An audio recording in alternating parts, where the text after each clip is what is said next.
Welcome into the latest edition of Extra Time. Craig's back. Rested, relaxed. Oh, hold on. I only had Saturday and Sunday off. We're not used to seeing you when there's been a big game on over the weekend. It was a big weekend for me. Nobody got married. It was like golf tournament. Oh, okay. Big cheese. That's why not me. Did you win? No. But pathetic. Pretty pathetic. Myself and my partner. We have won this competition before, a couple of years ago. However, we were narrowly avoiding coming last on our particular flight. Okay. We started really well, two of us, and then as it bowled into Sunday morning, we hit a cliff that was so steep, we both went down it. So yeah. You know what caused that? Guess what? We made, there was something that was at this event that just made the pain go away. I won't hazard a guess. Course, Shaka. I won't hazard a guess at all. It's cold, it's very liquidy, there's a lot of it, and I'm there for it. There's none left. There was a lot of it. See, the problem is, Mario Melchiot, who's also joining us, is he was playing after the international break, and we all know how that goes for players. It's not a good time to be playing You need to get a games. private jet. That's what you needed, a private jet. Needed a private jet. Before we start, can I ask something? Did Mario say that Julian Timber shouldn't be sent off because he's from the same town as him? Mario. Mario's like, oh, well, you know, Timber's from the same town as me, so it's all right. I said, I'm like, hold on a minute. No, I said the way we play street football. That's what I said. Street football I was talking about. I was like, what? What kind of reason is that? Biased. Mario, who is the player you are watching because and he's excited Arsenal about? rivalry. Okay, Mario, who's the player you're watching and who's the excited about player? in any league?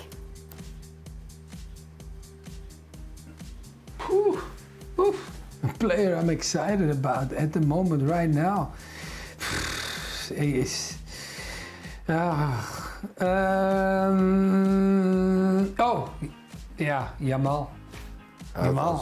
I mean, you know, when a young kid does things like that, and you know what the thing is, it doesn't become anymore. He took us away from the belief of it was a surprise. No, he makes us look now, it's a normality. So when I watch Jamal play, he puts a smile on my face because I go, yeah, young kid, go for it, man, and make the world shake.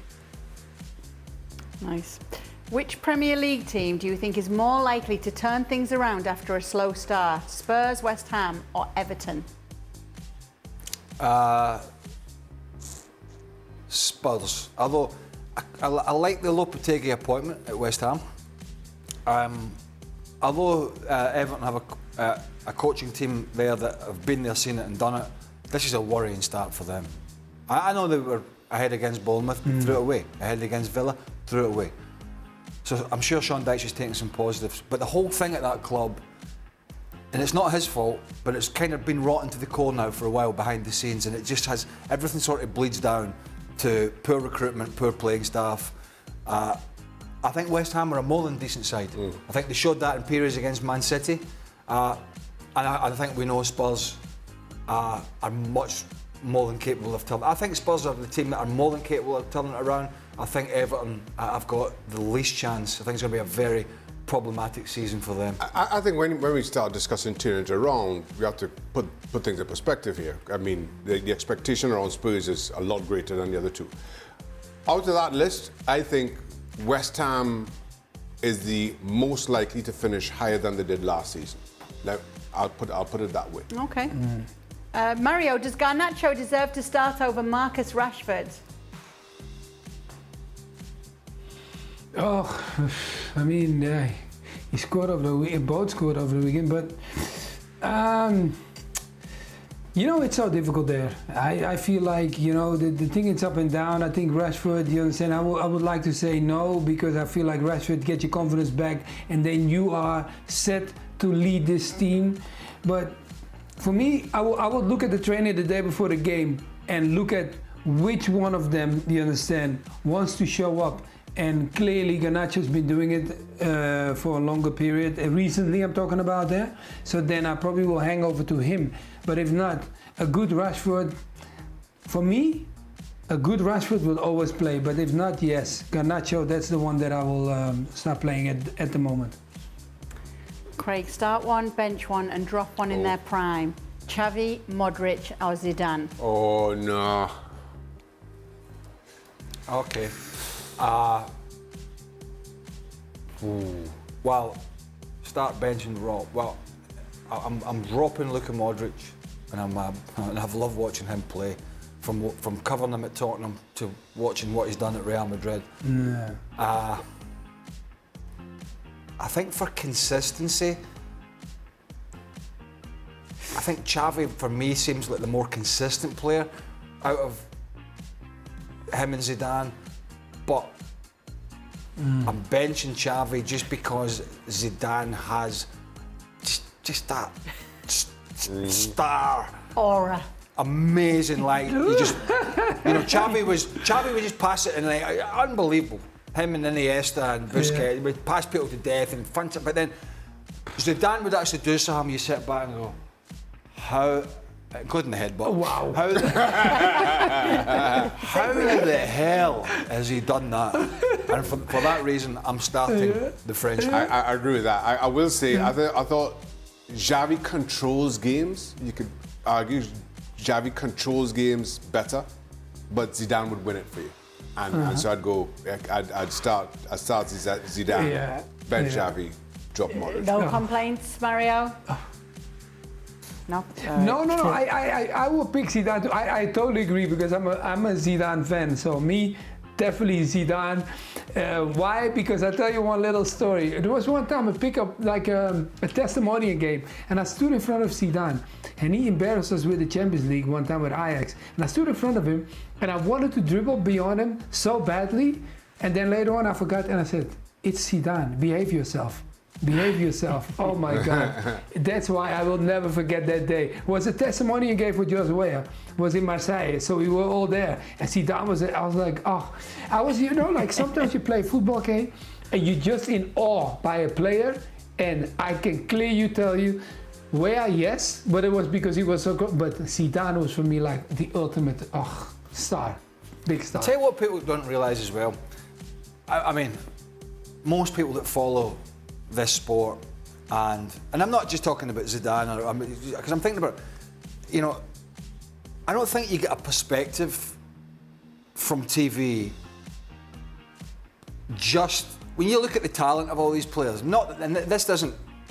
This is not every player, because there are some smaller players, but I don't think people get a good context of just how big some of these guys are. Shaq was you're stood in the tunnel. Yeah. You go and stand in the tunnel with some of these elite level teams from all around Europe, and you would be surprised. Like some of these guys, they're big boys. I mean, so it's not just you're not just looking at a talent aspect, you're looking at a physical aspect as well. And I really don't think from TV you get that. You go and stand in a tunnel, most people will be like that with some of these players. Holy smokes, they're big, they're strong, they're physical. It's a completely different. It's a bit like standing on the side of a pitch, trying to watch a game from sort of eye level, and going up in the stand. It looks easy, and then you come to the eye level, and trust me, it's like a million miles an hour. It's just a completely different context. I don't know why I even mentioned that. No, I think Zidane is a big. I played against him for France, Scotland. He's a big guy as well. You know what I mean? So he's not only he's got that physical aspect as well as the talent. Yeah, amazing. I have no idea why I brought that up. I just thought I brought it up. Thanks, Craig. I feel that I've done something decent today on this show now. Not a lot.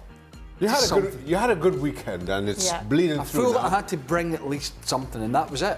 That was it. That was it. I've got nothing else for you. Love for Zidane. What it's like to be players. Okay, Mario. Mario's a big lad. What height are you, Mario? 6'3"? I'm like almost 2 meters. Yeah, 6. Yeah, definitely close to 6'3". This is what Herc was saying the other day, wasn't he? What? So Mario's a big guy.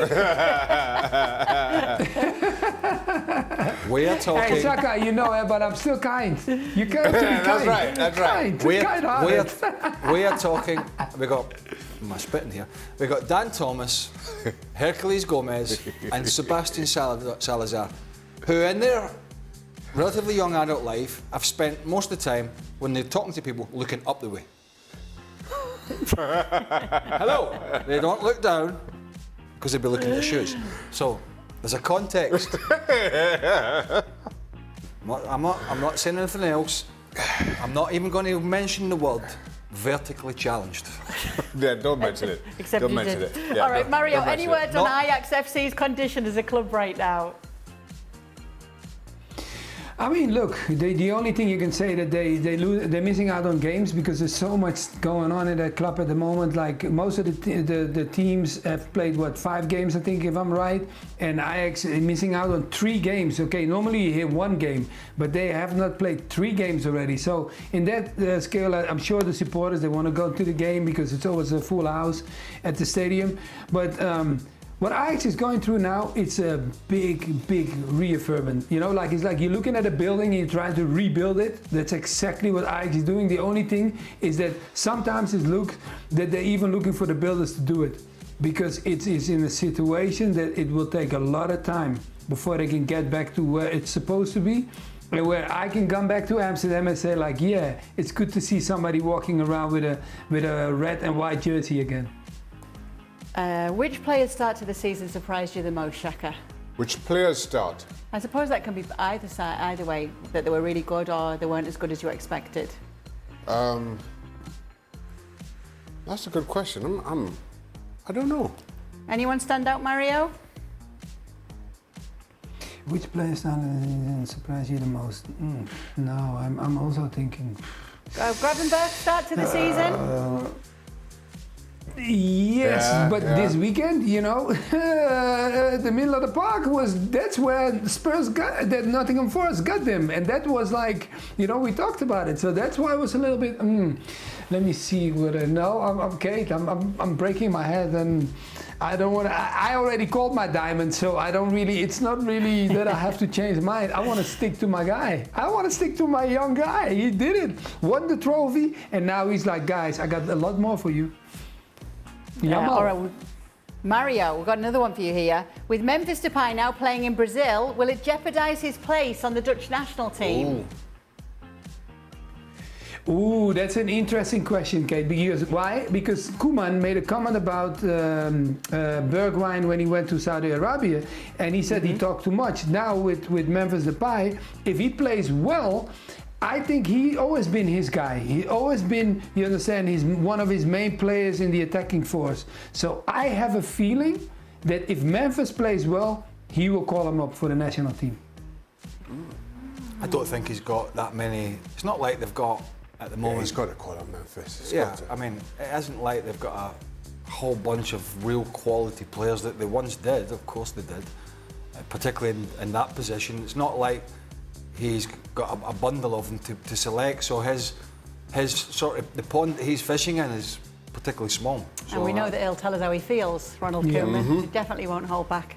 All right, last question. Craig should be cast as Grumpy in the new Snow White movie. What do you guys think? I didn't even know there's a new Snow White movie. But he's got his corner. Come on, what? Craig has got his positivity corner. So we're saying he's Listen. happy?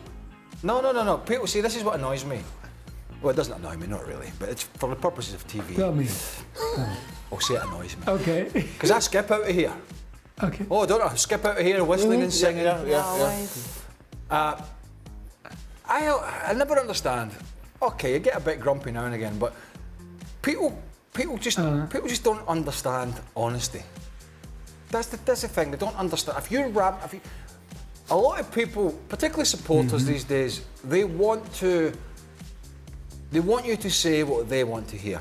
Yeah. And they perceive anything else as negative. You're a hater.